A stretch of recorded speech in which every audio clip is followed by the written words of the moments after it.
దేవుడి చిత్తం, దేవుడి కృప. చక్కగా ఈరోజు మనం అంతలా దేవుడి సన్నిధిలో కూర్చుని దేవుడి వాక్యం వినడానికి దేవుడు సహాయం చేశాడు.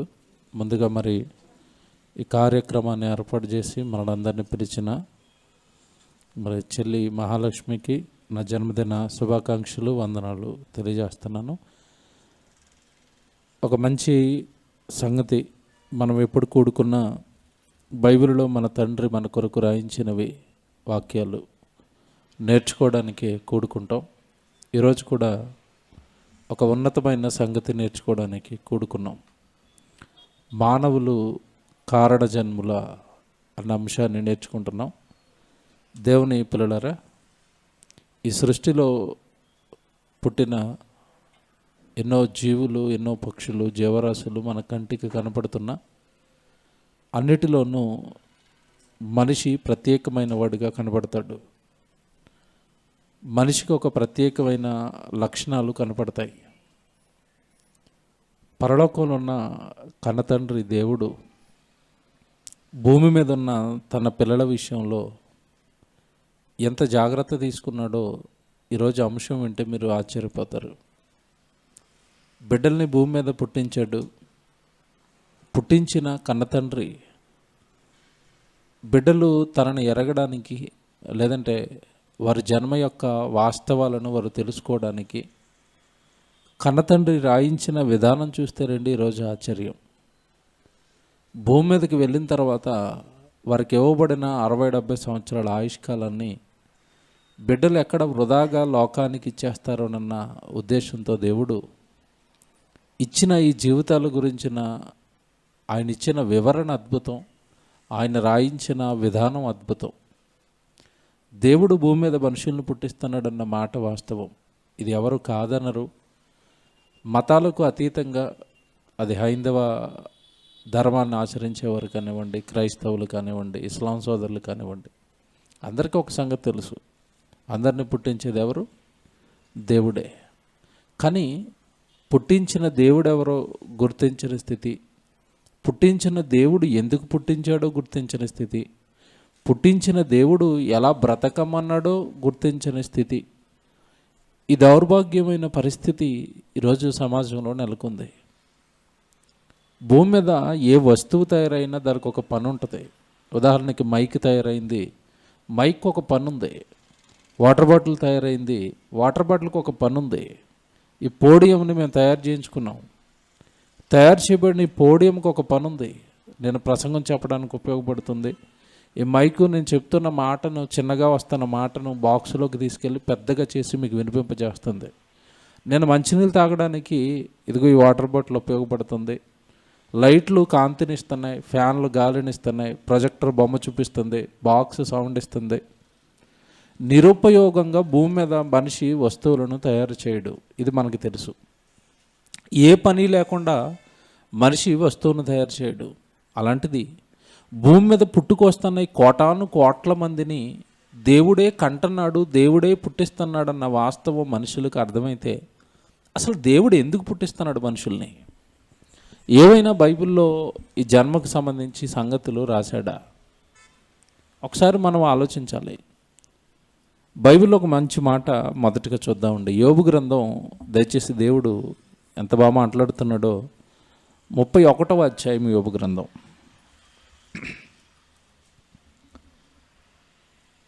పద్నాలుగవ వచనం, దయచేసి బైబిల్ చూద్దాం అందరం. యోబు గ్రంథం 31వ అధ్యాయము 14వ వచనం చూద్దాం. యెహోవా, యోబు గ్రంథం 31వ అధ్యాయము 14వ వచనం, దేవుడు లేచినప్పుడు నేనేమి చేయుదును? ఆయన విచారణ చేయనప్పుడు నేను ఆయనతో ఏమి ప్రత్యుత్తరం ఇస్తాను? ఎంత బాగా మాట్లాడుతున్నాడు చూడండి. ఇక్కడ భక్తుడు ఎంత బాగా మాట్లాడుతున్నాడు అంటే, దేవుడు లేచినప్పుడు నేనేమి చేయుదును అన్నాడు. దేవుడు అనగానే ఈ సమాజానికి అర్థమైంది ఏంటంటే, మనం ఎలా బ్రతికినా పట్టించుకునేవాడిగా, ఎలా జీవించినా చూస్తూ ఊరుకునేవాడిగా దేవుణ్ణి సమాజం ఈరోజు అర్థం చేసుకుంది. సమాజానికి దేవుడి గురించి ఎక్కడి వరకు తెలుసు అంటే, సమస్య మన వల్ల కాకపోతే దేవుడి దగ్గరికి వెళితే ఏదో సహాయం దొరుకుతుందేమో అక్కడ వరకు మానవులు దేవుడిని అర్థం చేసుకున్నారు. ఉదాహరణ, డాక్టర్ గారి దగ్గరికి వెళ్ళారు వైద్యానికి. ఇక మా వల్ల కాదండి, మేము చేయాల్సిందంతా చేసాం, ఇంకెవరి చిత్తం? డాక్టర్ గారు చెయ్యి ఇలా పైకి చూపిస్తాడు అంటే అర్థం ఏంటి? ఇక మా చేతుల్లో ఏమీ లేదు, ఎవరు చేసినా ఎవరు చేయాలి? అప్పుడు కదండి మానవుడికి దేవుడి జ్ఞాపకం వచ్చేది. మధ్యకాలంలోనండి ఒక మెసేజ్ పెట్టాడు తమ్ముడు నాకు. ఒక తమ్ముడు అండి, ఎప్పుడో సుమారు 10-11 సంవత్సరాల క్రితం నేను జాబ్ చేస్తున్న కాలంలో కంపెనీలో పరిచయం అండి. అక్కడ ఒక పెద్ద ఆయన ఉండేవాడు. అప్పటికే ఆయనకి ఇక 45-50 సంవత్సరాలు అండి. అప్పటికే ఇప్పుడు దగ్గరగా 60కి వచ్చి ఉంటాడు. ఆయనకు క్యాన్సర్ వచ్చింది, గడ్డ వచ్చింది. ఆ క్యాన్సర్ గడ్డను తీయించడంలో వీళ్ళు కాస్త ఆలస్యం అయిపోయింది. అది లోపలంతా స్ప్రెడ్ అయిపోయింది. ఇప్పుడు ఆపరేషన్ చేసి ఆ గడ్డ తీసిన మనిషి బ్రతకడు అని చెప్పారు. చెప్పగానే నేను ఉద్యోగం చేస్తున్న కాలంలో నా పక్కన ఉన్న వాళ్ళందరికీ సువార్త చెప్పేవాడిని, వాక్యం చెప్పేవాడిని అండి. ఒకటే చెప్పేవాడిని వాళ్ళకి, అయ్యా మనం ఈ పనుల్లో ఉండిపోయి ఇలా బ్రతికి ఇలాగ మన కోసం మనం జీవించి చనిపోవడానికి కాదు దేవుడు మనల్ని పుట్టించింది. మన జన్మల వెనక ఒక మహా కార్యం ఉంది. కారణ జన్మలు మనమంతా అందరూ బ్రతుకుతున్నట్టుగా, అందరూ జీవిస్తున్నట్టుగా క్రైస్తవులమైన మనం బ్రతకూడదు. మన పైన దేవుడు సువార్త భారాన్ని మోపి పుట్టించాడు. మన జన్మల వెనక పుట్టించిన కన్నతండ్రికి ఒక కారణం ఉంది. కారణ జన్మలు మనం అంతా అని చెప్పాను. క్లాసులకి తిప్పాను, సెమినార్లకి తిప్పాను. అప్పట్లో పెద్దగా పట్టించుకోలేదు. కాకపోతే మంచి మనస్తత్వం, అందరితోనూ సమాధానంగా ఉంటాడు, అందరితో నవ్వుతూ పలకరిస్తాడు, అందరితోనూ ఉంటాడు. చాలాసార్లు అండి వికారాబాద్ అలా ఉండేది. వికారాబాద్ సైడ్ నేను సువార్తలకు వెళ్ళినప్పుడు, సభలకు వెళ్ళినప్పుడు, బాబాయ్ మీ పక్కకే వచ్చాను, రండి దేవుడి దగ్గరికి అని పిలిచాను. ఏనాడు దేవుడిని సరిగా పట్టించుకోలేదండి. పేరుకు క్రైస్తవులే, ఏదో ఆ నామకార్థంగా చర్చికి వెళ్ళొచ్చేవారు అంతేనండి. చివరికి ఆయన పరిస్థితి అలా మారిపోయింది. మెసేజ్ పెట్టాడు తమ్ముడు, అన్నయ్య ప్రార్థన చేయండి, డాడీ ఇక చివరిలో ఉన్నాడు. ఫోన్ చేశాను, మాట్లాడాను. ఏం చెప్తాం బాబాయ్, ఇంక నన్ను దేవుడు ఏం చేస్తాడో ఆయన చెప్తాం అంటున్నాడు. శరీరం అంతా బాగున్నప్పుడు, చక్కగా పని చేసుకునేంత ఆరోగ్యం ఉన్నప్పుడు ఎవరికి కూడా దేవుడు జ్ఞాపకం రావట్లేదండి. దేవుడు ఎప్పుడు జ్ఞాపకం వస్తున్నాడు? పరిస్థితులు చేజాటిన తర్వాత, నా వల్ల ఏమీ కాదు అన్నప్పుడు, ఇక నాకు ఒకరే దిక్కు అనుకుని ఎవరి దగ్గరికి వస్తున్నారు మానవులంతా అంటే దేవుడి దగ్గరికి వస్తున్నారండి. ఇలా దేవుడి దగ్గరికి రావటం తప్పని నేను అంటం లేదు. మనకు అన్నీ బాగున్నప్పుడు దేవుడి పైన ఆధారపడుతున్నామా? మనం అన్నీ బాగున్నప్పుడు దేవుడి చెంతకి వెళుతున్నామా? ఇక్కడ యోబు గారు ఎంత బాగా మాట్లాడుతున్నాడంటే, దేవుడు లేస్తే నేను ఏం చేయగలను? లేచాడు 3 సంవత్సరాల నుంచి. దేంతో? కరుణతో. ఎవరేం చేస్తారు? అధికారులు నోరు మూసుకున్నారు, శాస్త్రవేత్తలు నోరు మూసుకున్నారు, ప్రధానమంత్రి నోరు మూసుకున్నాడు, ముఖ్యమంత్రి నోరు మూసుకున్నాడు, అందరు నోరు మూసుకోవటమే. ఆయన లేస్తే అందరూ చుప్చాప్ పడుకోవటమే, లోపలికి వెళ్ళి మాస్కులు వేసుకుని. విచిత్రం ఏంటంటే, నిన్న న్యూస్లో అంటున్నాడు, నువ్వు బయటకు వచ్చినప్పుడే కాదు ఇంట్లో ఉన్నప్పుడు కూడా మాస్క్ వేసుకోవాలంటున్నాడు. చచ్చిపోరండి ఇంట్లో ఉన్నప్పుడు కూడా మాస్క్ వేసుకుని పడుకుంటే. మన ముక్కు గాలి తీసుకోవడానికి అనువుగా దేవుడు దీన్ని డిజైన్ చేసి పెట్టాడు. ముక్కు ఎప్పుడు కూడా ఇలా ఉండదు. నేను చాలాసార్లు చెప్పాను, ముక్కు ఎలా ఉంటుంది?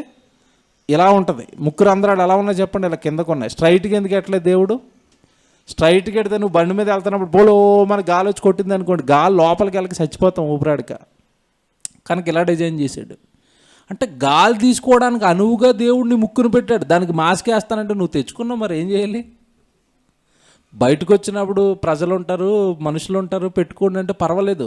ఇంట్లో ఉన్నప్పుడు కూడా పెట్టుకునే ఉండండి, పెట్టుకునే పడుకోండి. ఇంట్లో గాల్లో కూడా వచ్చేసింది అంటున్నాడు. ఇంకెక్కడ దాక్కుంటాం చెప్పండి? అదే యోబు గారు అంటున్నారండి, ఎందుకు ఇంత కోపం దేవుడికి, ఎందుకు ఇంత ఉగ్రత మానవ జాతి మీద చూపిస్తున్నాడు?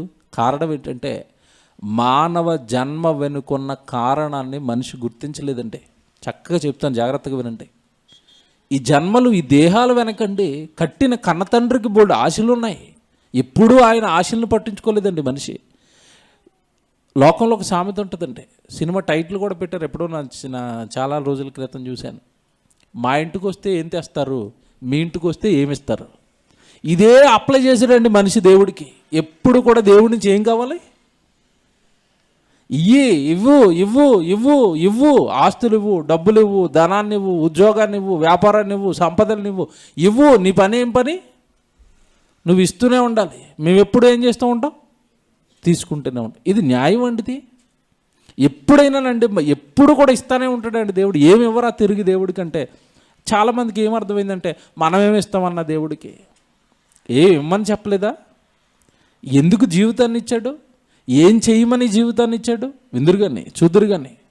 కాకపోతే స్టార్టింగ్ ఓపెనింగే ఈయన ఏమంటున్నాడు అంటే, యోబు గారు, దేవుడు లేచినప్పుడు నేనేం చేస్తాను?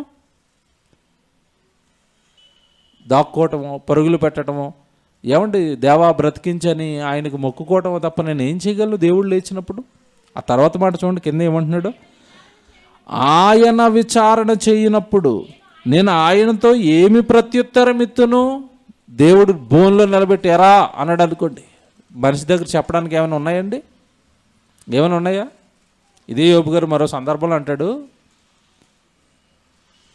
ఆయన ప్రశ్నలు అడిగినప్పుడు సమాధానం ఇవ్వడానికి నా దగ్గర ఏమీ లేదు.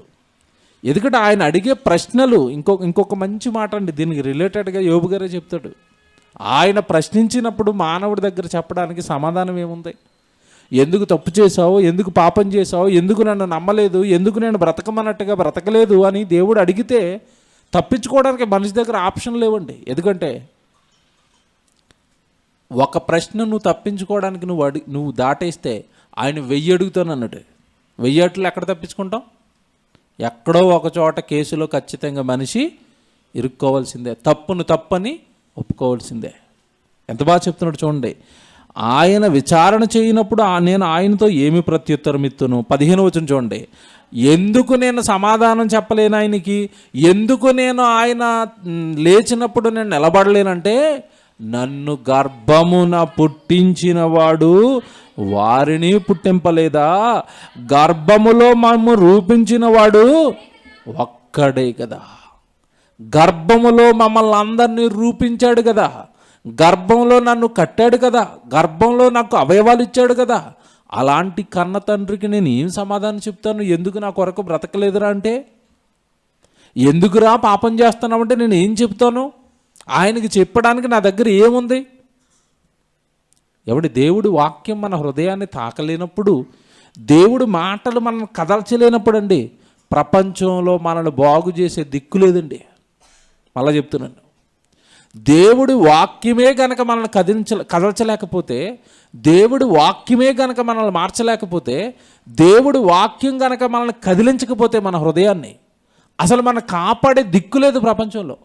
ఎందుకంటే చిట్ట చివరిగా మానవ జాతిని కాపాడడానికి దేవుడు ఉంచిన భూమి మీద అద్భుతమైన మాటలే వాక్యం అండి.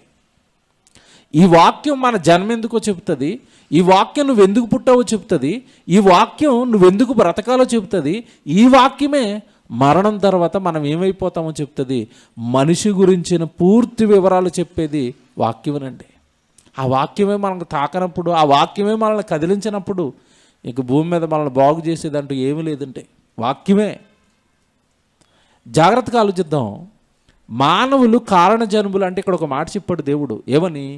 గర్భమున వాళ్ళని పుట్టిస్తున్నది, గర్భములో మనుషులందరినీ పుట్టిస్తున్నది ఒక్కడే కదా, ఆయనే కదా, దేవుడే కదా. భూమి మీద ఉన్న మానవులందరికీ తండ్రి ఒక్కడే కదా, దేవుడే కదా. రైట్, బాగుంది. జాగ్రత్తగా వినండి. పుట్టించిన దేవుడు అసలు మానవుల్ని ఎందుకు పుట్టిస్తున్నాడు? పుట్టించేటప్పుడే ఆయన ఒక పని జరిగిస్తున్నాడు. మీరు తల్లి గర్భంలో ఉన్నప్పుడే, జాగ్రత్తగా వినండి బిట్ ఒకటి, మీరు తల్లి గర్భంలో ఉన్నప్పుడే మీకు అవయవాలు దేవుడు చేస్తున్నప్పుడే మీ పేరుతో దేవుడు ఒక కార్యక్రమాన్ని పరలోకంలో చేస్తున్నాడు. పరలోకంలో జరిగిన ఆ కార్యక్రమం భూమి మీద ఉన్న మనుషులకు తెలియకపోవటం వల్ల మనుషులు ఎవరి ఇష్టానుసారం వాళ్ళు బ్రతికేస్తున్నారండి. నేను కలెక్టర్ని అయిపోవాలి, నేను డాక్టర్ని అయిపోవాలి, నేను యాక్టర్ని అయిపోవాలి, ఏదో లోకంలో అయిపోవాలని ఆశలు పడుతున్నాడే తప్ప అసలు నన్ను ఎందుకు పుట్టించాడు దేవుడు, పుట్టించిన ఆయన ఎవరు అని మనిషి ఆలోచించట్లేదు. తల్లి గర్భంలో అవయవాలు చేస్తున్నప్పుడే దేవుడు ఒక పని చేస్తున్నాడు మన గురించి. అది మీరు చదవాలి.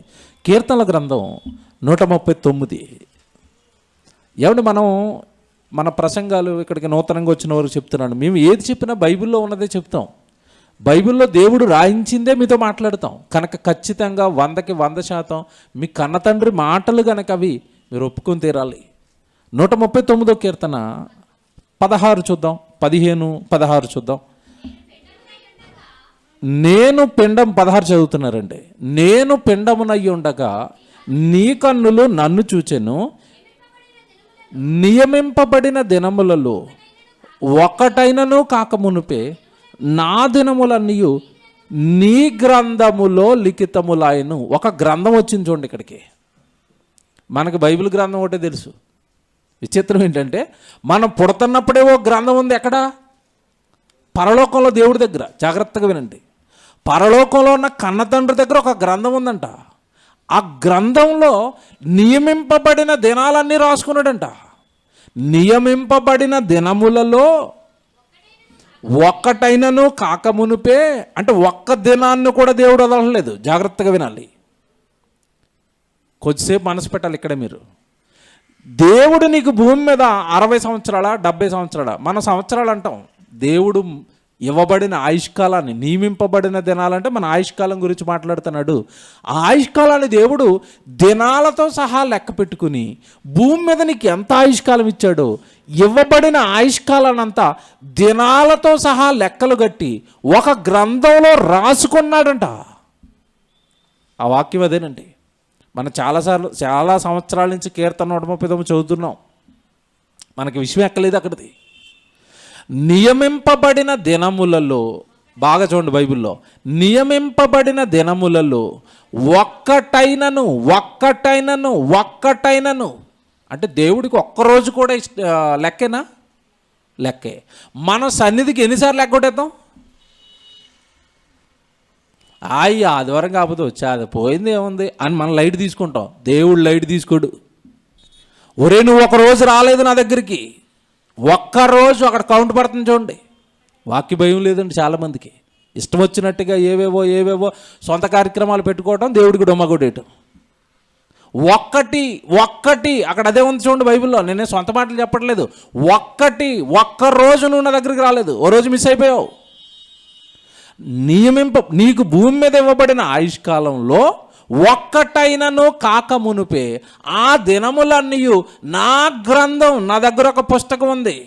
ఏమంటే నా పేరిట ఒక పుస్తకం ఉంటుంది తెలుసు పరలోకంలో ఉన్న తండ్రి దగ్గర.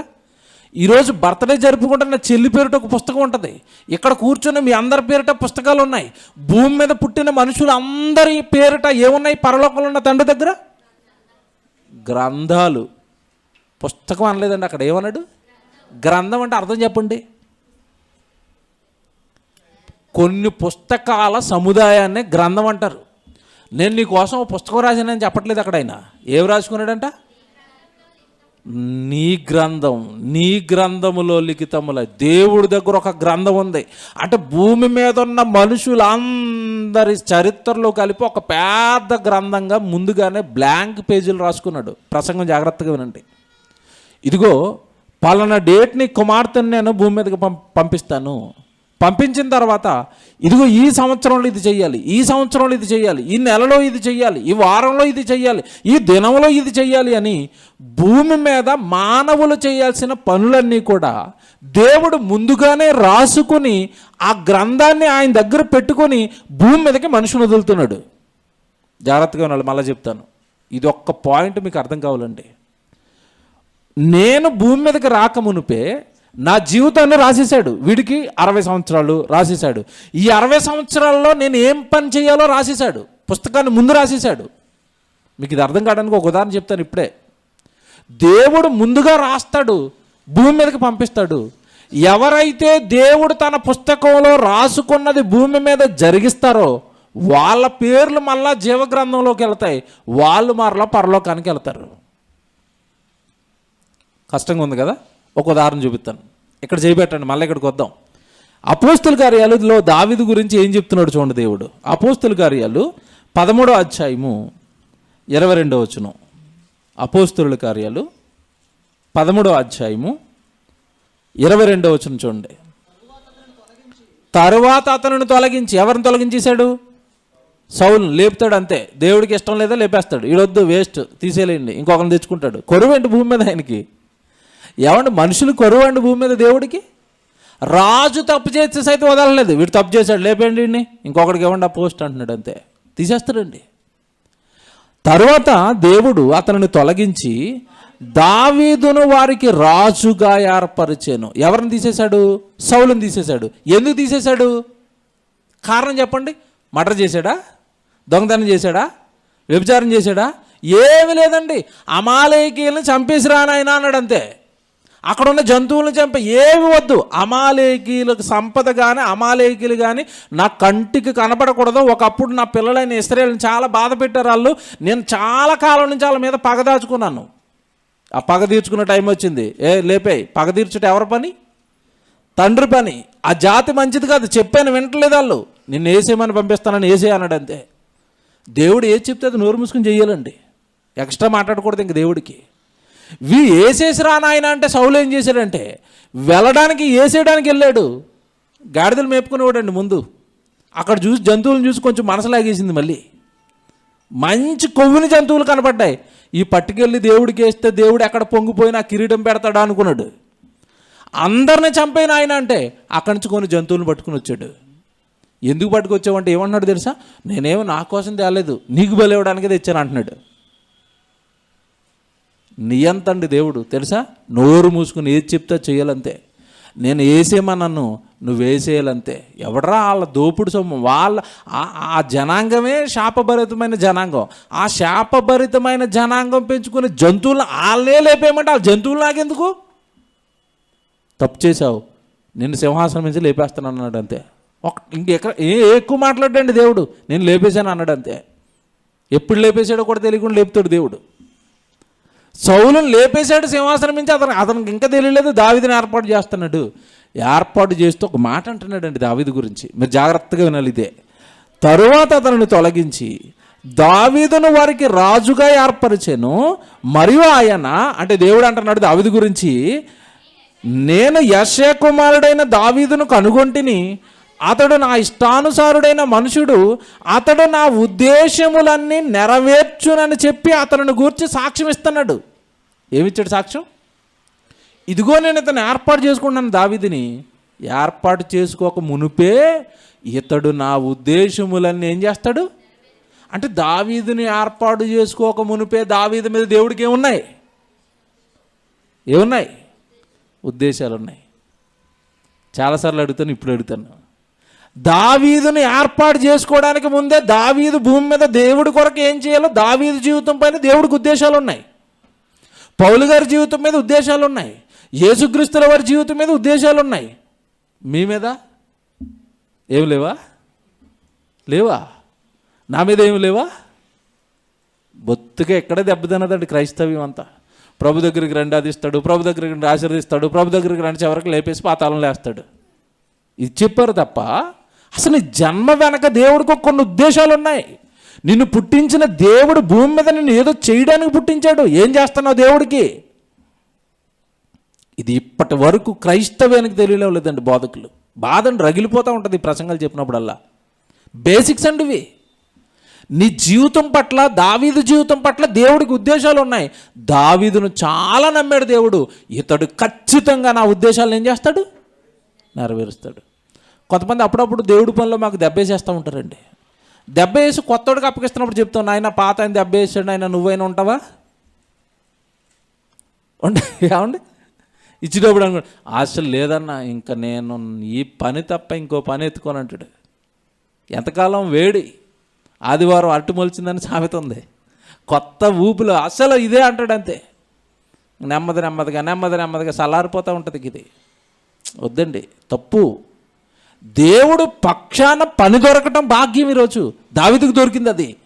ఇదిగో దావీదు, ఇతడు నా ఉద్దేశాలన్నీ ఏం చేస్తాడు? నెరవేరుస్తాడు. తప్పు చేయడు, తొలగిపోడు. నేను ఏదైతే అప్పగించానో దాంట్లోనే నిలబడతాడు. లోకాన్ని చూడ్డు, ఏదో చూడ్డు, నా నుంచి తొలగిపోడు. ఖచ్చితంగా చెప్తున్నాను, అతని గురించి సాక్ష్యం ఇస్తున్నాను.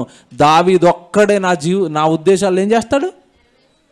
ఏమంటే దావీదు నెరవేర్చిన తర్వాత అన్నాడా, ముందే అంటున్నాడా? ఇది ముందే అంటున్నాడు.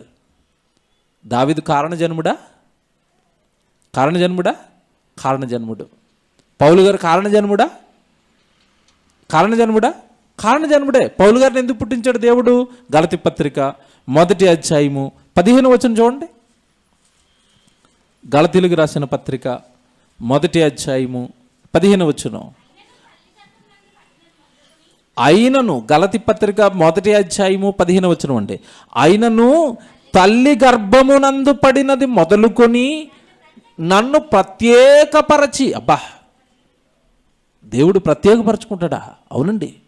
మన జీవితం దేవుడికి ఇష్టమైతే ప్రత్యేకపరచుకుని, కొడుకా ఈ పని చేయరని ఒక పని అప్పగిస్తాడు నీకు.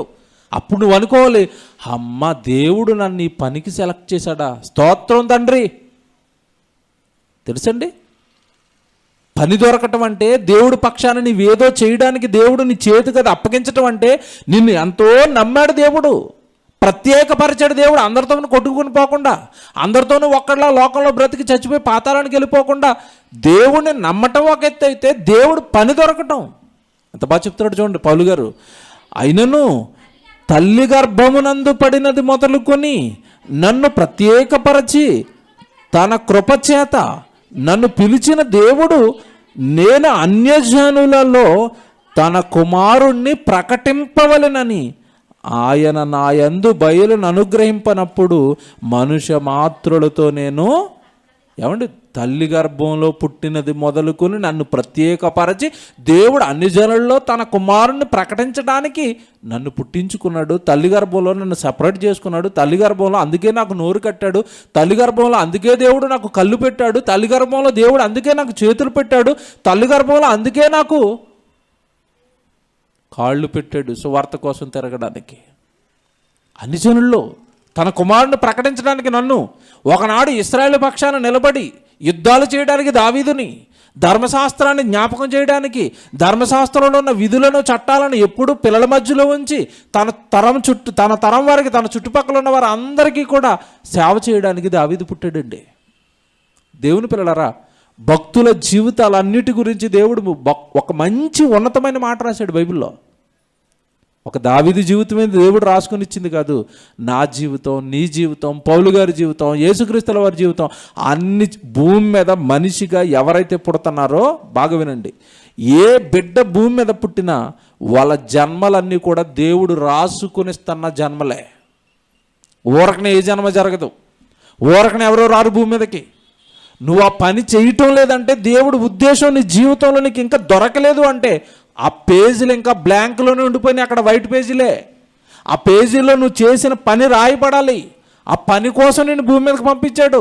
నువ్వు ఆ పని చేయనప్పుడు ఆ పేజీలన్నీ ఖాళీగానే ఉండిపోతాయి. ఆ పేజీలన్నీ ఖాళీగా ఉండిపోతే భూమి మీద నీకు మరొక గ్రంథంలో నీకు చోటు దక్కదు. ఆ గ్రంథంలో నీకు చోటు దక్కకపోతే మరణం తర్వాత అసలు పరలోకానికి నువ్వు వెళ్ళవు. దేవుడు ఉద్దేశాలు భూమి మీద నెరవేర్చని ఎవరిని కూడానండి దేవుడు తన చెంతకు రానివ్వడు. ఇది బైబిలు కొత్త నిబంధనలో చెబుతున్న సత్యం. మీకు మాట చూపిస్తాను. అందరి గురించి రాసుకుంటాడా? అందరి గురించి రాసుకున్నాడు దేవుడు. హెబ్రీ పత్రిక భక్తులు అందరి గురించి ఏం మాట్లాడుతున్నాడు చూడండి. హెబ్రీలకు రాసిన పత్రిక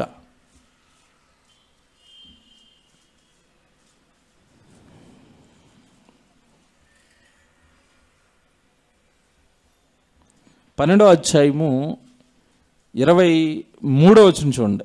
హెబ్రీయులకు రాసిన పత్రిక 12వ అధ్యాయము 23వ వచనం చూడండి. పరలోకమందు వ్రాయబడి ఉన్న జ్యేష్ఠుల సంఘమునకును. ఎవరి జ్యేష్ఠులు? ఎవరండి? 11వ అధ్యాయం అంతా చదవండి, ఎవరో జ్యేష్ఠులు తెలుస్తుంది. భక్తులు, దేవుడి కొరకు బ్రతికిన వారు, దేవుడి పక్షాన యుద్ధాలు చేసిన వారు, దేవుడి కొరకు శ్రమలు పడిన వారు, దేవుడిని ఈ లోకంలో ఉన్న చుట్టూ ఉన్న సమాజం కొరకు వారు ప్రాణాలను ఇచ్చిన వాళ్ళు జ్యేష్ఠులు అనగానే భక్తులండి. బైబిల్ గ్రంథంలో రాయబడిన భక్తుల జీవితాలు అందరి గురించి. అబ్రహాము భూమి మీదకి వెళ్ళి ఏం చేయాలో రాశాను, అబ్రహాం అది చేశాడు. యాకోబు ఏం చేయాలో రాశాను, భూమి మీదకి వెళ్ళి యాకోబు అది చేశాడు. పౌలు గారు ఏం చేయాలో రాశాను, భూమి మీదకి వెళ్ళి చేశాడు. దావీదు జీవితం పట్ల నాకు కొన్ని ఉద్దేశాలు ఉన్నాయి, భూమి మీదకి వెళ్ళాడు, అది నెరవేర్చాడు. మనం ఏంటంటే ఏం చేస్తున్నాం దేవుడికి? అసలు దేవుడు మనల్ని ఎందుకు పుట్టించాడో కూడా ఇప్పటికీ దేవుడు మనకి కరెక్ట్గా ఆ పుట్టించిన కారణాన్ని దేవుళ్ళు ఎప్పటికీ కనుగొనలేకపోయాం మనం. కారణం ఏంటంటే ఆ స్థితికి, ఆ భక్తిలోనికి ఇంకా రాలేదు జీవితం. దేవా నన్ను ఎందుకు పుట్టించావు? ఏమండి, దావీదు జీవితం మీకు తెలుసు కదండి, చిన్నోడండి, గొర్రెల కాపరి. ఆ రోజు గొలియాతు అక్కడ రంకెలు వేస్తుంటే ఇశ్రాయేలు సైన్యం అంతా లోపలికి దాక్కుంటుంటే సౌలు సైతం కనుమరుగైపోయాడు, రాకుండా. ఒక్కగానొక్కడండి రోషం కలిగిన వాడిగా నిలబడ్డాడు. ఎవరు? దావీదు. తెలుసు దేవుడికి, దావీదు రోషం కలిగి నిలబడతాడు భూమి మీద నా కోసం, ఈ కుమారుడిని నమ్మొచ్చు. కొన్ని వేల కోట్ల శుక్రకణాలలో ఒక్కడిగా బయలుదేరిన దావీదుని అందరినీ కాదనుకుని మిగతా శుక్రకణాలన్నీ రాల్చి ఒక్క దావీదును పిండంలోనికి పంపించి, పిండంలో ఎవండి చక్కటి అందమైన ఈ రూపాన్ని కట్టి ఈ లోకానికి పంపించాడు. వచ్చిన ఆ రూపం దావీదు దేవుడి కొరకు సేవను జరిగించాడు. అలా వచ్చిన రూపాలే కదండి ఈరోజు భూమి మీద ఉన్న మనుషుల రూపాలన్నీ. ఎవరు చేస్తున్నారండి? దొంగలుగా మారిపోయారు, వ్యభిచారులుగా మారిపోయారు, నరహంతకులుగా మారిపోయారు, వాళ్ళ కొరకు వాళ్ళు బ్రతికేవారుగా మారిపోయారు, కుటుంబాల కోసం బ్రతికేవారుగా మారిపోయారు, బిడ్డల కోసం బ్రతికేవారుగా మారిపోయారు. కన్నతండ్రికి ఏమి చేయరా అంటే చేయరండి. ఎంత బాధపడతాడండి కన్నతండ్రి. కారణ జన్ములు, కారణం ఉంది వీళ్ళ జన్మ వెనక. ఆ కారణాన్ని గుర్తించక పరలోకంలో ఉన్న కన్నతండ్రి కొరకు బ్రతకని వాళ్ళ గురించి దేవుడు ఎంత బాధపడతాడండి. ఇక్కడ ఎంత బాగా చెప్తున్నాడు చూడండి 23లో, పరలోకమందు వ్రాయబడి ఉన్న జ్యేష్ఠుల సంఘమునకును. భూమి మీద పరలోకంలో నుంచి భూమి మీదకి పంపబడిన మనుషులు అందరి గురించి కూడా పరలోకంలో వ్రాయబడింది. వ్రాయబడిన తర్వాత ఈ లోకానికి వచ్చాడు మనిషి. వ్రాయబడిందే చెయ్యాలి. ఇదంతా కొంచెం కన్ఫ్యూజ్గా ఉందిగా. మీకు ఒక ఆయన జ్ఞాపకం చేస్తాను. యేసుక్రీస్తుల వారు భూమి మీద ఏం చేశారు చెప్పండి? సువార్త ప్రకటించారు, శిలువ మరణానికి వెళ్ళిపోయారు, చనిపోయి తిరిగి లేచాడు. తర్వాత ఎక్కడికి వెళ్ళిపోయాడు? పరలోకానికి వెళ్ళిపోయాడుగా. ఈయన ఏమంటున్నాడు? యేసుప్రభు ఏమంటున్నాడు? మత్తయి సువార్త 26వ అధ్యాయంలో చూడండి. యేసుప్రభు ఏమంటున్నాడు చూడండి. అందరి గురించి రాయబడింది, అందరి గురించి రాయబడింది అన్నది మీకు అర్థమవుతుంది. యేసుప్రభుది కూడా రాయబడింది. రాయబడినట్టుగానే యేసుప్రభు బ్రతికాడండి. తన ఇష్ట ప్రకారం బ్రతకలేదండి. మన ఇష్ట ప్రకారం మనం బ్రతకూడదు, తప్పిది. దేవుడి దృష్టిలో పెద్ద నేరం ఇది. చాలామందికి తెలియదండి ఇది. 26వ అధ్యాయము 24వ వచనం చూడండి. మనుష్య కుమారుని గూర్చి వ్రాయబడిన ప్రకారము. ఎలా పోతున్నాడంటే యేసుక్రీస్తుల వారు? వ్రాయబడిన ప్రకారం అంటున్నాడా, నా ఇష్ట ప్రకారం అంటున్నాడా? బాగా గట్టిగా చెప్పండి. ఇది మనుష్య కుమారుడు గూర్చి వ్రాయబడిన ప్రకారము ఆయన పోచున్నాడు. ఇప్పుడు మనుష్య కుమారుని గురించి ఎక్కడ రాయబడింది? ఎక్కడ రాయబడింది? పరలోకంలో తండ్రి దగ్గర రాయబడింది. ఆయన ఏది రాశాడో అదే చేస్తాను భూమి మీద అంటున్నాడు. ఎవరు మనుష్య కుమారుడు అంటే?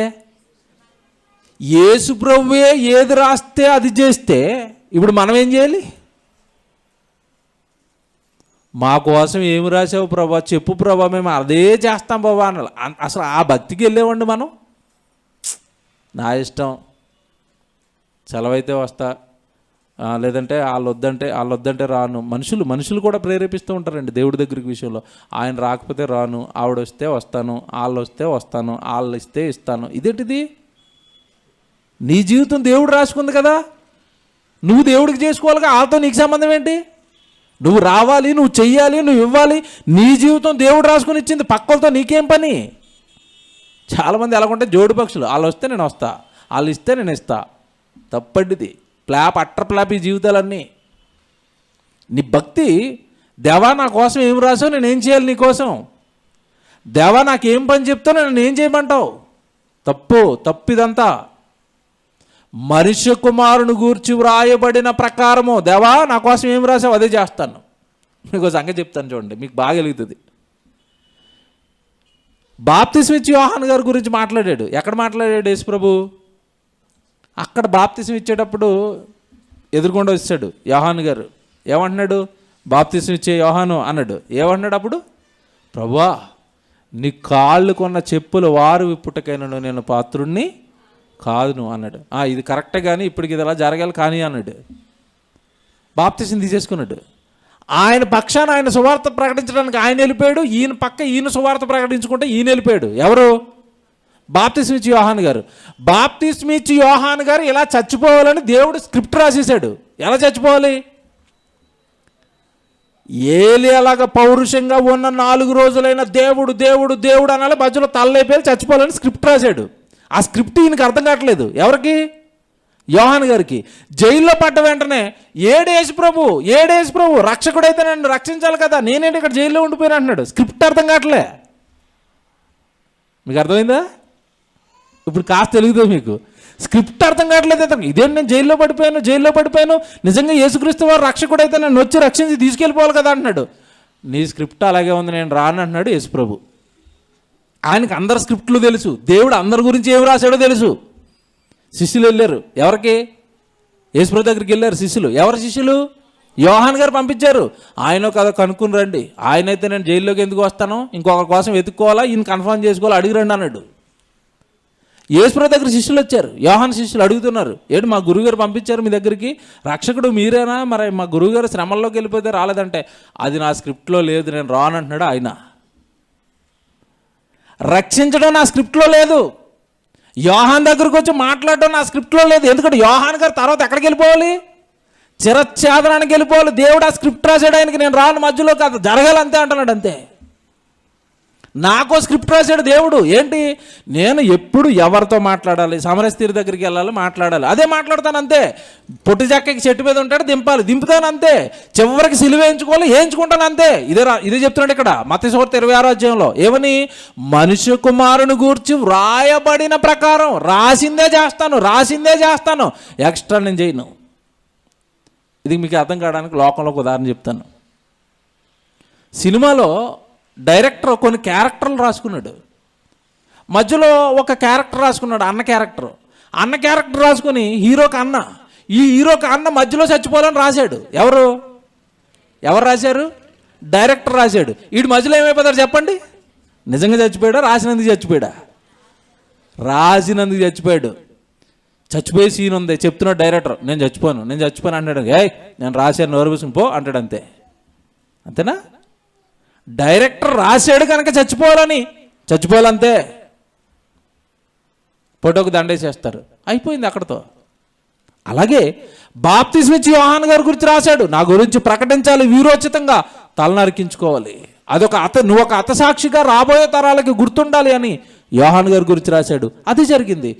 ఏమంటే యేసుక్రీస్తుల వారి గురించి రాయబడింది. నా గురించి రాయబడిన ప్రకారం నేనేమైపోతున్నాను? వెళ్ళిపోతున్నాను. తండ్రి ఏది రాశాడో తన గ్రంథంలో అది భూమి మీద జరిగించాలంతే అంటున్నాడు. మీకు సంగతి చెప్పను, ఇంకోటి చెప్తాను చూడండి జాగ్రత్తగా. యేసు ప్రభు గురించి తన గ్రంథంలో రాసుకున్నదే భక్తులు చిన్న చిన్నగా రివీల్ చేశారు. అందులో యెషయా గారు కొంచెం రివీల్ చేశాడు. ఏమని? ఆయన కుమారుడు వస్తాడు, ఆయన శుభ్రంగా సిలువగా చంపేస్తారు, ఏమంటున్నా సరే గొర్రెపిల్ల ఉన్నట్టుగా మౌనంగా ఉంటాడు, కొడ దెబ్బలు తింటాడు, మనం చేసిన అపరాధాలన్నీ కూడా ఆయన మీద పడతాయి. అంటే యేసుక్రీస్తుల వారి గురించి రాయబడింది. దావీదు గారు చెప్పారు, మోషే గారు చెప్పారు, యెషయా గారు చెప్పారు, ప్రవక్తలందరూ. ఈయన గురించి స్క్రిప్ట్ ఉంది. ఎవరి గురించి? యేసుక్రీస్తుల వారి గురించి. యేసు ప్రభుకి స్క్రిప్ట్ ఉంది, దావీదుకు ఉంది, అబ్రహాంకు ఉంది. ఎన్ని మాటలండి బైబిల్లో చదువుకుంటున్నాం. పరలోకంలో ఉన్న జ్యేష్ఠుల సంఘం అంటే భూమి మీద బ్రతికిన భక్తులు అందరి గురించి దేవుడు రాసుకున్నట్టుగానే వాళ్ళు బ్రతికేశారు. అందరూ కారణ జన్ములే. మరి ఈరోజు మీరు నేను అదే బైబిల్ని పట్టుకున్నామండి, అదే వాక్యం చదువుతున్నాం. మన జన్మ కారణం ఏంటో మనకు అర్థమైందా? నేను ఎందుకు పుట్టాను, నేను తండ్రికి ఏం చేయాలి, నా జన్మ కారణం ఏంటో చెప్పు తండ్రి అని ఏ క్రైస్తవుడైన దేవుణ్ణి అడుగుతున్నారండి. సువార్త ప్రకటించాడు పౌలు గారు, ప్రాణాలు పెట్టాడు ప్రభు, యుద్ధాలు చేశాడు దావీదు, మోషే, ప్రజలందరినీ దేవుని వైపు నడిపించాడు. మీ సంగతి నా సంగతి ఏంటి? మన జన్మ కారణం ఏంటి అసలు? దేవుని పిల్లలారా, ఇది తెలుసుకోకుండా జీవితాన్ని గనక ముగిస్తే చాలా ప్రమాదం అండి. ఎఫెసీయులకు రాసిన పత్రిక 2వ అధ్యాయం 10వ వచనం. ఎఫెసీ పత్రిక చూడండి.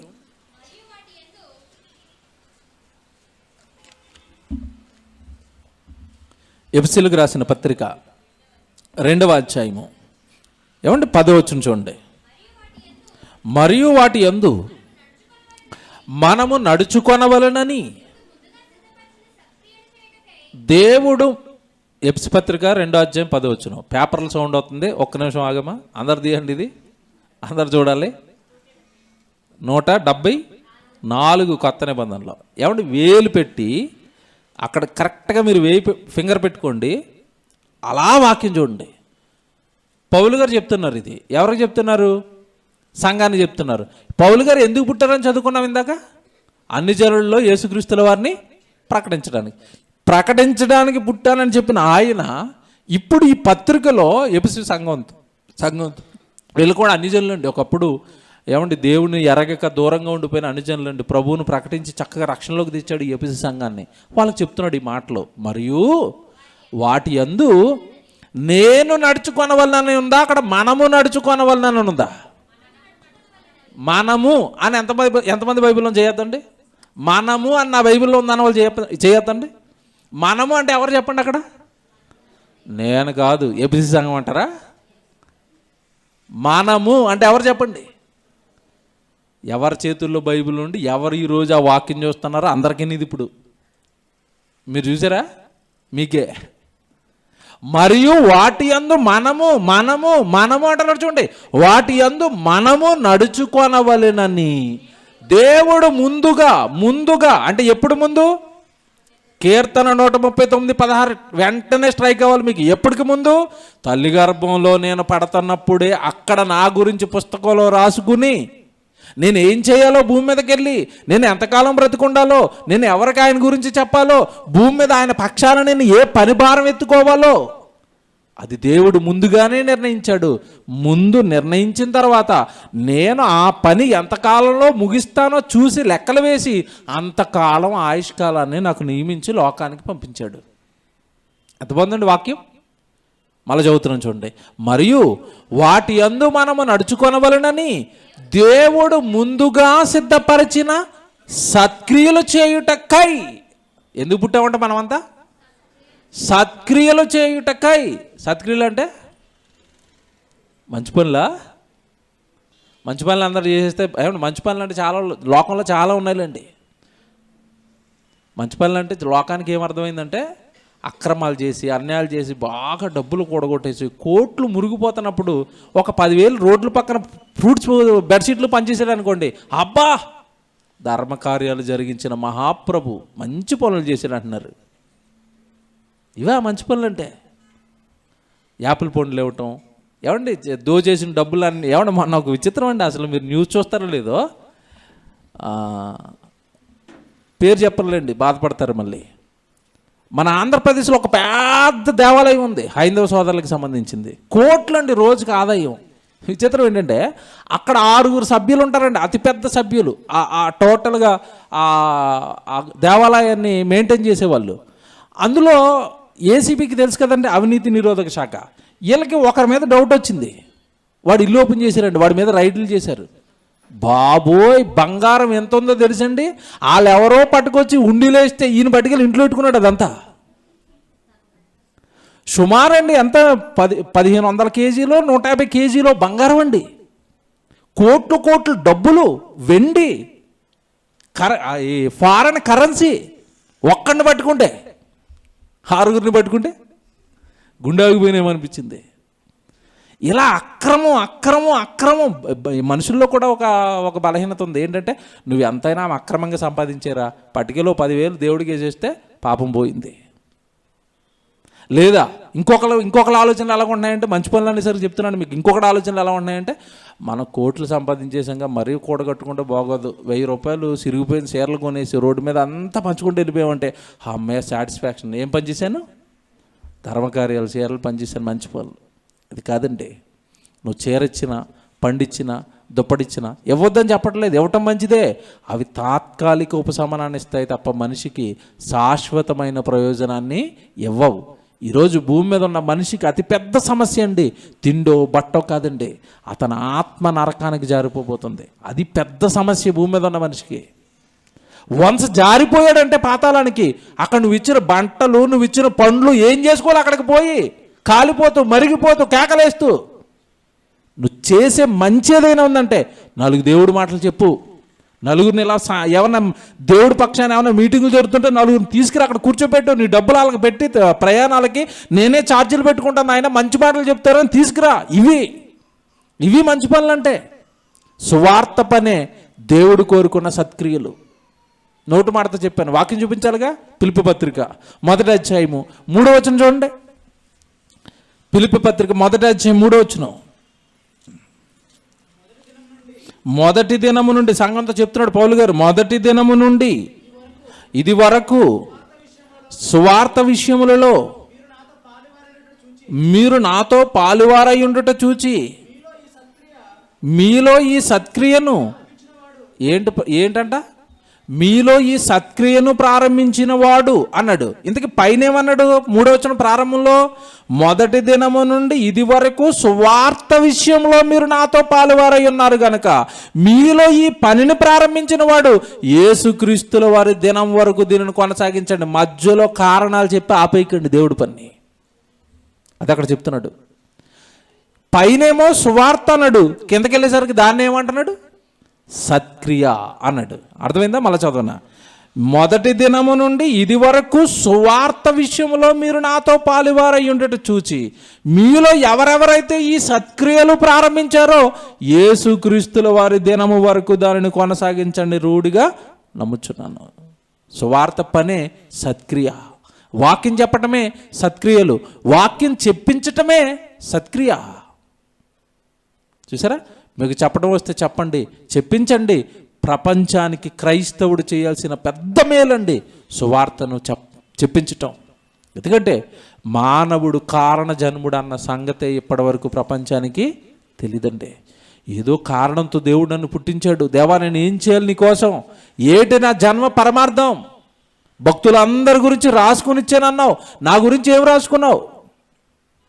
ఏమంటే మీకు ఇక్కడ ఇంత చెప్పినా కూడా మీకు ఎక్కడో ఏం కొడతా ఉంటుందంటే, అన్న దావీదు గారు అంటే పెద్ద భక్తుడు రాసుకుంటాడు, పౌలు గారు అంటే పెద్ద భక్తుడు ఏంటి మా గురించి కూడా రాసుకుంటాడా? ఇలాగ ఉంటుందిగా, నీరసంగా ఉంటాయి మన ప్రాణాలు.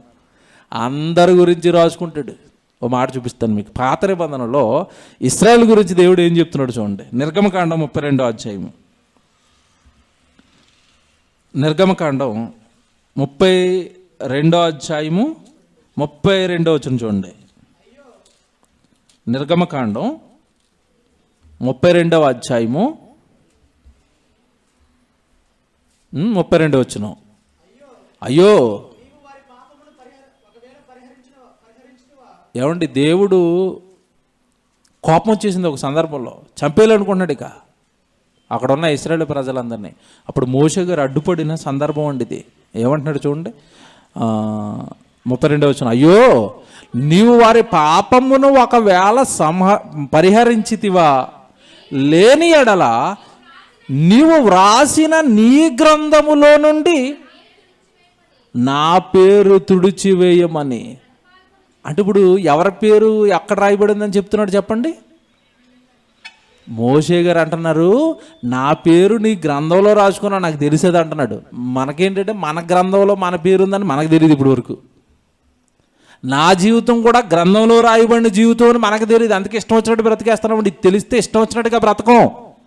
దేవుడి కోసమే బ్రతుకుతాడు ఇది తెలిసినవాడు. ఎంత బాగా చెప్తాడు చూడండి మోషే గారు. అయ్యో నీవు వారి పాపములను ఒకవేళ పరిహరించితివా, లేని ఎడల నీవు వ్రాసిన నీ గ్రంథములో నుండి నా పేరు తుడిచివేయమని బతిమాలుకొనుచున్నాను. అందుకు యెహోవా, ఎవడు నా ఎదుట పాపము చేసెనో వానిని నా గ్రంథములో నుండి తుడిచివేయుదును. అండర్లైన్ చేసుకోండి.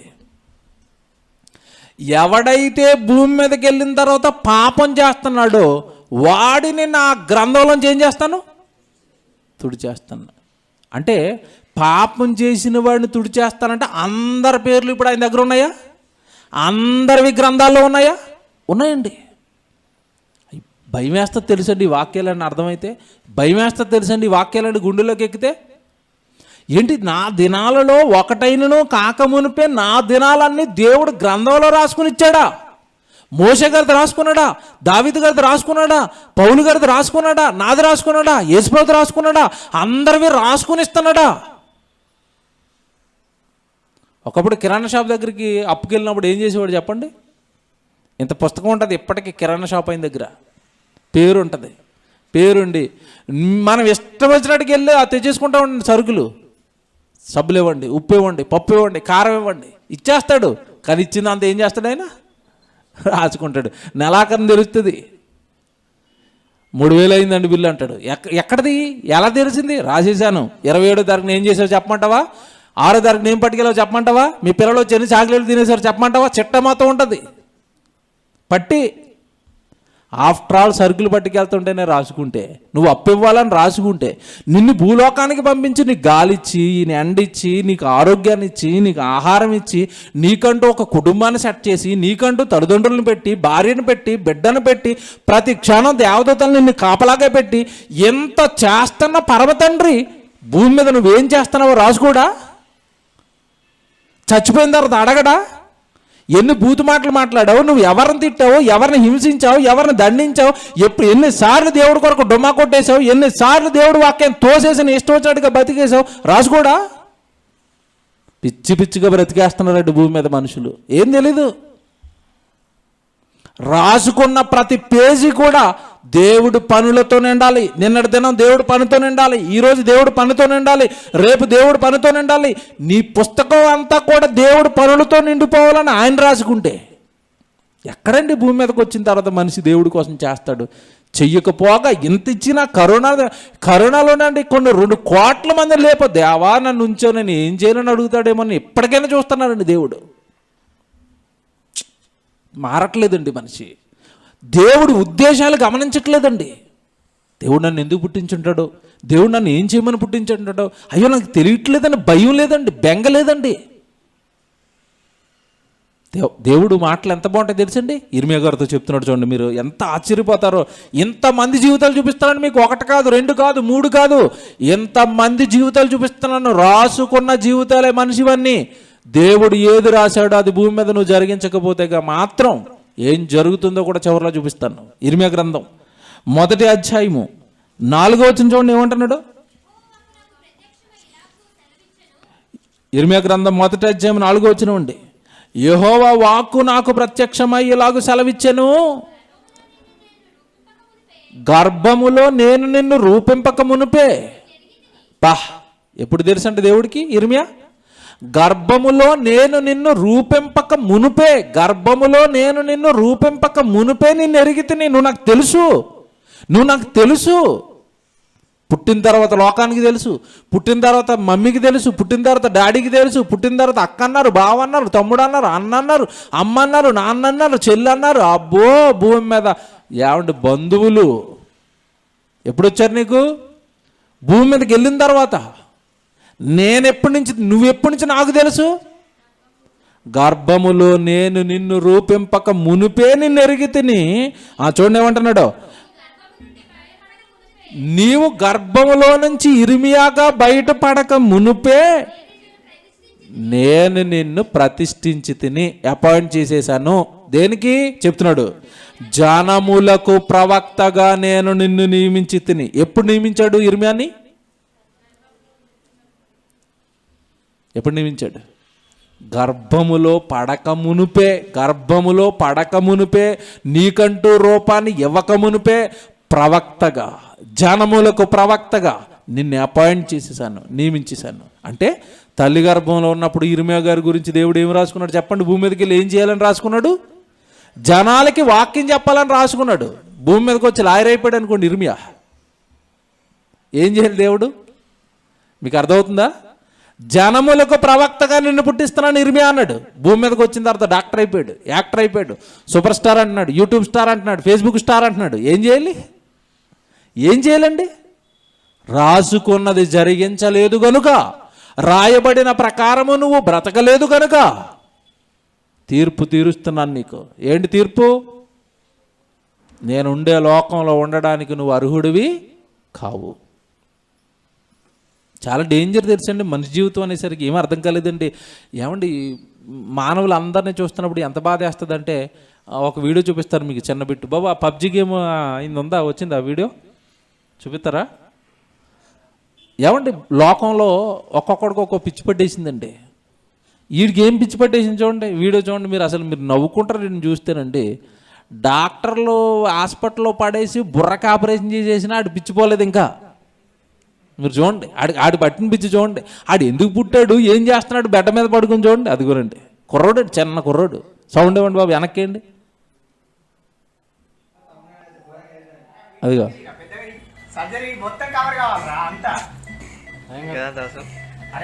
ఏదనుకున్నారు ఆయన పరిస్థితి?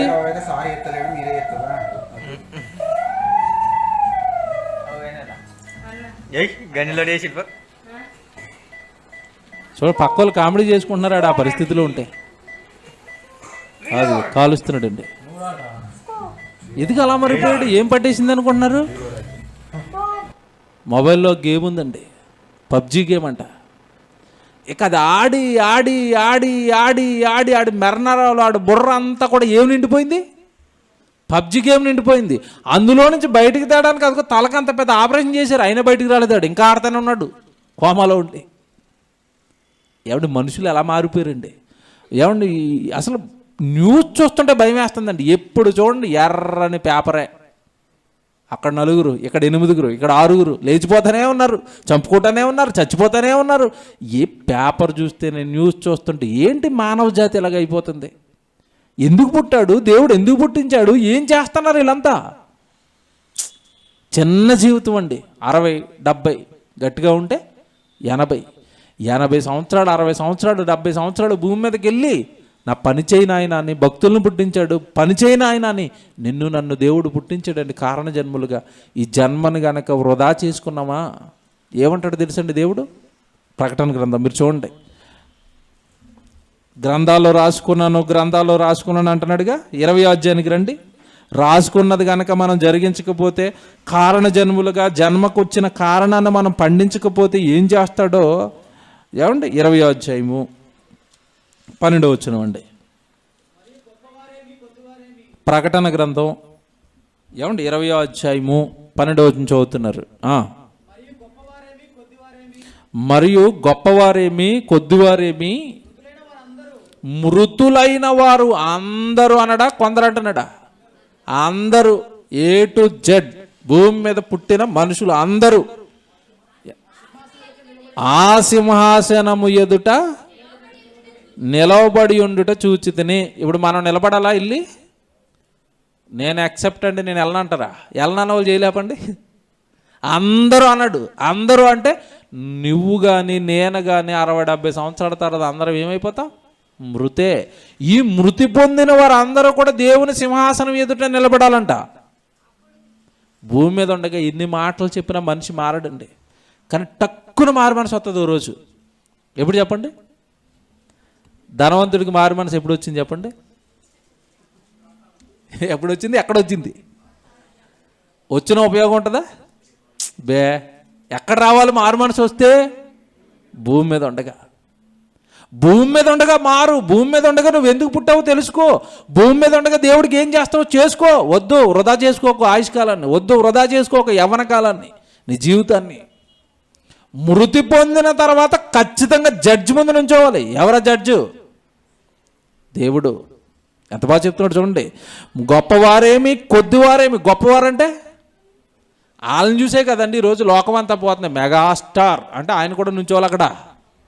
సూపర్ స్టార్ నుంచోవాలి, ప్రధానమంత్రి నుంచోవాలి, ఏడు కోటీశ్వరుడు నుంచోవాలి, లక్షాధికారి నుంచోవాలి, ఏమీ లేని కటిక పేదవాడు నుంచోవాలి. అందరూ నుంచోవాలి అక్కడ. కొద్దివారేమి గొప్పవారేమి అంటున్నాడు. అది భూమి మీద గొప్ప వాళ్ళు, కానీ సింహాసనం మీద అందరూ ఇలా చేతులు కట్టుకుని నుంచోవలసిందే. మీకు ఇది అర్థం కావడానికి ఉదాహరణ చెప్తాను. పెద్ద ధనవంతుడైనా ఏదో ఎవరినో గుద్దేశాడు, కారుని గుద్దేశాడు, దోష అయిపోయాడు. జడ్జి గారి దగ్గర నుంచోవాలి. జడ్జి గారి దగ్గర నేను పెద్ద కోటీశ్వరుడిని, సింహాసనం వేసి కూర్చుంటానంటే ఊరుకుంటాడా? నోరు మూసుకొని బోన్లో నిలబడి రాడంటాడు అంతే. షట్టకి బటన్ లేకపోయినా ఊరుకోడు జడ్జి. ఏదో రౌడీ వచ్చినట్టు వచ్చాడు, షట్టకి బట్టలు పెట్టుకొని ఇలాగండి. కోర్టుకి వెళ్ళినండి ఒకసారి నేను. దేవుడు నాకు ఇవన్నీ అందుకే చూపించాడేమో అనిపిస్తుంది. జడ్జి గారు అండి, జిల్లా కోర్టు అండి. అది ఎందుకు పెద్ద హైకోర్టు కాదు, సుప్రీంకోర్టు కాదు, జిల్లా కోర్టు. జిల్లా కోర్టులో ఒకటి ఇలా పైన జస్ట్ షర్ట్ బటన్ అండి, ఈ బటన్ ఇలా ఉందండి అంతే. పోలీసు వాడు వచ్చి లాఠీతో ఒక దెబ్బేసి ఏమిరా బటన్ ఎట్టుకోలేదు, ఎక్కడికి వెళ్తాం అనుకుంటున్నావు అంటున్నాడు. ఓరు నాయన, జడ్జి గారి దగ్గరికి వెళ్తున్నావు, బటన్ సరిగా ఉండాలి, చేతులు మడత పెట్టుకో, షర్ట్ సరిగా పెట్టుకో. అసలు ఎంత స్ట్రిక్ట్ చేసి తీసుకెళ్తున్నారు తెలుసండి పోలీసు వాళ్ళు ఆయన దగ్గరికి, జడ్జి గారి దగ్గరికి. నాకు అప్పుడు అనిపించిందండి, ఓరు నాయన జడ్జి గారి దగ్గర ఎలాగుంటే సింహాసనం ఎదురు ఎలాగుండాలి? ఇక ఏ సింహాసనం? తండ్రి జీవము గల దేవుని చేతిలో పడుట భయంకరం అన్నాడు. ఇలాగా ఆయన ముందు నిలబడేటప్పుడు అండి ఎంత భయం వేయాలండి, ఎంత చెమటలు పట్టేయాలండి ఒక్కొక్కరికి. చెప్తున్నాడు చూడండి అక్కడ, కొద్దివారేమి గొప్పవారేమి మృతులైన వారు అందరూ ఆ సింహాసనం ఎదుట నిలవబడి ఉండుట చూచి తిని అప్పుడు గ్రంథములు విప్పబడెను. అబ్బా, ఓపెన్ అయిన పుస్తకాలు. ఏ పుస్తకాలు? పుట్టించేటప్పుడు ముందు రాసుకున్నాడు కదా, ముందు రాసుకున్న తర్వాత భూమి మీదకి పంపించాడు. వీడు ఏ రోజు ఏం రాస్తున్నాడో మళ్ళీ అందులోనే రాస్తున్నాడు, ఆ గ్రంథంలోనే. ఒక పేజీలోనేమో నువ్వు చేయాల్సినవి ఉంటాయి, పక్క పేజీలోనేమో నువ్వు చేసినవి ఉంటాయి. దేవుడు పని చేయాలి, పక్కన ఉంటుంది. నా పని చేసుకున్నాను, ఈ పక్కన ఉంటుంది. ఆ తీయండి, ఇటు బుక్ ఓపెన్ చేయండి. వీడు ఎన్ని తినేసాడు ముందు ఆ లిస్ట్ తీయండి. ప్రభువా, సుమారుగా ఒక 20 లక్షల వేల బస్తాల బియ్యం తినేసాడు ప్రభా ఈడు మొత్తం జీవితకాలంలో. ఒక సుమారు 20,000 మేకలు తినేసాడు ప్రభా. ఒక 40,000 కోళ్ళు తినేసాడు ప్రభా. ఏడు ఇంత తినేసాడా మంది? ఏం చేశాడు మనకి? ఏముండదు, అన్ని తెల్ల పేజీలే. ఇంకెందుకు మనకి? తిండి తినేసి, గాలి పీల్చేసి, నీళ్లు తాగేసి, భూమిని అనుభవించేసి, ఏమండి ఎకరాల పంట ఈరోజు ఏమండి మాయమండి.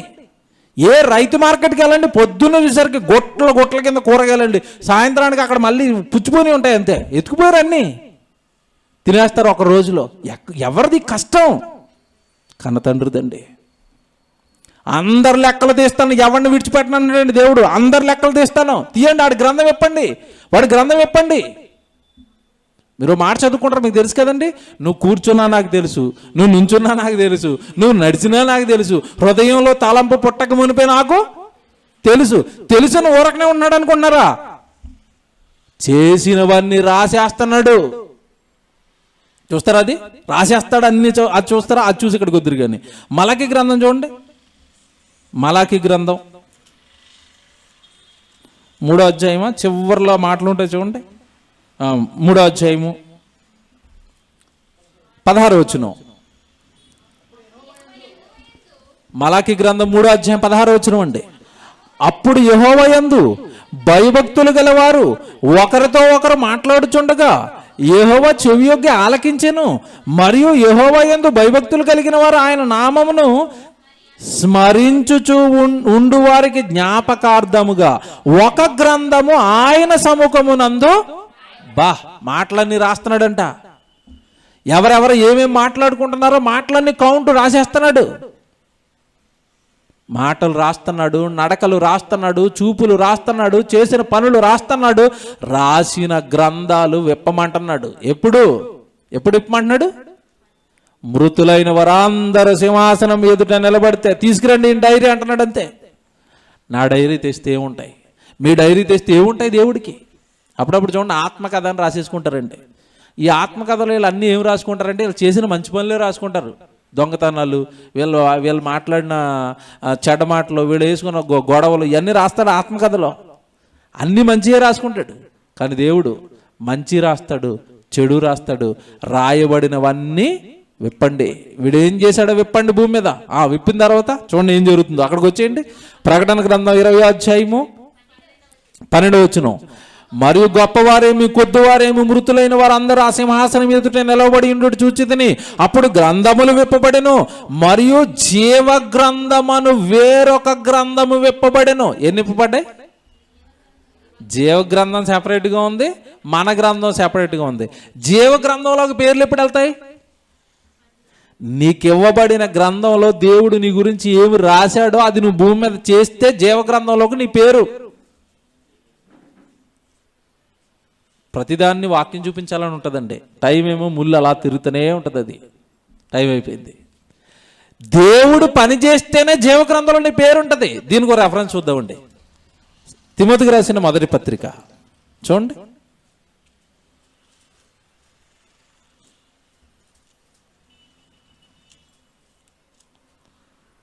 తిమోతికి రాసిన మొదటి పత్రిక ఏమండి? ఆ స్త్రీల పేర్లు జీవగ్రంథమునందు రాయబడి ఉన్నవన్నట చూడండి. పిలిపి పత్రిక, క్షమించండి, పిలిపి పత్రిక 4వ అధ్యాయం 3వ వచనం అండి. పిలిపి పత్రిక 4వ అధ్యాయము 3వ వచనం. పిలిపి పత్రిక 4వ అధ్యాయం 3వ వచనం. అవును, నిజమైన సహకారి ఆ స్త్రీలు క్లెమెంతుతోనూ నా ఇతరుల సహకారులతోనూ సువార్త పనిలో, అండర్లైన్ చేసుకోండి, ఏ పనిలో? సువార్త పనిలో నాతో కూడా ప్రయాసపడిన వారు గనక వారికి సహాయం చేయమని నిన్ను వేడుకొనుచున్నాను. ఆ సహకారుల పేర్లు, అబ్బా ఇక్కడ వచ్చింది చూడండి, ఏ గ్రంథం వచ్చింది ఇక్కడ? జీవ గ్రంథంలో. ఏం చేస్తే రాయబడ్డాయి? సువార్త పనిలో సహకారులు గనక జీవ గ్రంథంలోకి ఎక్కారు. ప్రార్థన చేసుకున్నాను, ప్రభు ఎక్కువ. అప్పుడప్పుడు ఆదివారం టాటా కూడా వెళ్ళిపోయేవాడు, ప్రభు నీకు ఎక్కువ. ఏ గ్రంథంలోకి? ఏం చేస్తే ఎక్కుతాయి? సువార్త పని చేస్తావా? సువార్త పనికి సహకారిగా నిలబడతావా? ఎక్కిపోద్దండి నీ పేరు. ఇక్కడ ఎంత మంచి ఆపర్చునిటీ ఇచ్చాడంటే దేవుడు, సువార్త పని చేయటం నీకు రాదనుకో, నీకు ఏ విధంగా సహాయపడతావు? సహకారిగానే ఉండు. ఈరోజు సంఘం నడుస్తుందంటే నా వెనక్కి ఎంతోమంది సహకారులండి, ఎంతోమంది సహకారులు. ఆర్థికంగా సహాయం చేసేవాళ్ళు ఉంటారు, పని విషయంలో సహకారం చేసేవాళ్ళు ఉంటారు, మా కుటుంబం పట్ల అప్పుడప్పుడు సహకారం చేసేవాళ్ళు ఉంటారు కుటుంబానికి. ఇలా ఎంతోమంది నేను జరిగిస్తున్న ఈ పనికి నాకు సహకారం చేస్తుంటే సేవ జరుగుతుంది. ఇలా ముందుకి సంఘం ఉంది, ఈ చర్చ్ ఉంది, ఈ చర్చికి రెంట కట్టాలి. రెంటకి ఎంతోమంది వాళ్ళ కష్టార్జితం నుంచి నెల నెల ఇంత తీసిస్తారండి. వాళ్ళ సహకారంతో ఏం జరుగుతుంది? సేవ. పౌలు గారు ఏమన్నారు తెలుసా? ఆ సహకారులు సువార్త పనులో నాకు సహాయం చేశారు కనుక ఆ సహకారుల పేర్లు ఎక్కడికి ఎక్కిపోయినాయి అన్నాడు? జీవ గ్రంథంలోకి ఎక్కాయి. ఇది మనసులో పెట్టుకోండి. వీళ్ళ పేర్లు సువార్తకు సహకారులుగా ఉన్నారు కనుక జీవ గ్రంథంలోకి ఎక్కాయి. అక్కడ ప్రకటన గ్రంథానికి వచ్చేయండి. ఇప్పుడు అక్కడ ఏమంటున్నాడు ప్రకటన గ్రంథంలో? మరియు జీవ గ్రంథమను వేరొక గ్రంథము విప్పబడెను, ఆ గ్రంథముల యందు వ్రాయబడి ఉన్న వాటిని బట్టి తమ క్రియల చొప్పున మృతులు తీర్పు పొందిరి. మృతులకు తీర్పు దేనిని బట్టి అంట? క్రియలను బట్టి. క్రియలను బట్టి. పనులు పనులు పనులు. దేవుడి కోసం నువ్వేం పని చేసావు భూమి మీద? క్రియలను బట్టి తీర్పు పొందిరి. సముద్రము తనలో ఉన్న మృతులను అప్పగించెను, మరణమును పాతాళ లోకమును వాటిని వశమునున్న మృతులను అప్పగించెను. వారిలో ప్రతివాడు తన తన క్రియల చొప్పున తీర్పు పొందెను. మరణమును మృతుల లోకమును అగ్నిగుండములో పడవేయబడను. ఈ అగ్నిగుండము రెండవ మరణము. ఇవ్వచ్చు చూడండి 15. ఎవని పేరైనను, అండర్లైన్ చేసుకోండి, ఎవని పేరైనను జీవ గ్రంథములో రాయబడినట్టు నాకు కనబడని ఎడల వాడికి కన్ఫామ్ అగ్నిగుండం. బా, ఎవడి పేరైనా జీవ గ్రంథంలో లేదంటే, ప్రకటన 20:15 చదువుతున్నాను నేను, సొంత మాట ఏం చెప్పట్లే. ప్రకటన 20:15, ఎవడి పేరైనను జీవ గ్రంథమందు రాయబడినట్టు నాకు కనబడని ఎడల వాడి ఖచ్చితంగా ఎక్కడికి వెళ్తాడంట? ఏం చేస్తే జీవ గ్రంథంలోకి పేరు వెళ్తుంది? ఫిలిప్పీ 4:3. సువార్త చేస్తావా? సువార్తకి సహకారిగా ఉంటావా? అప్పుడు నీ పేరు ఎక్కడికి ఎక్కుతుంది?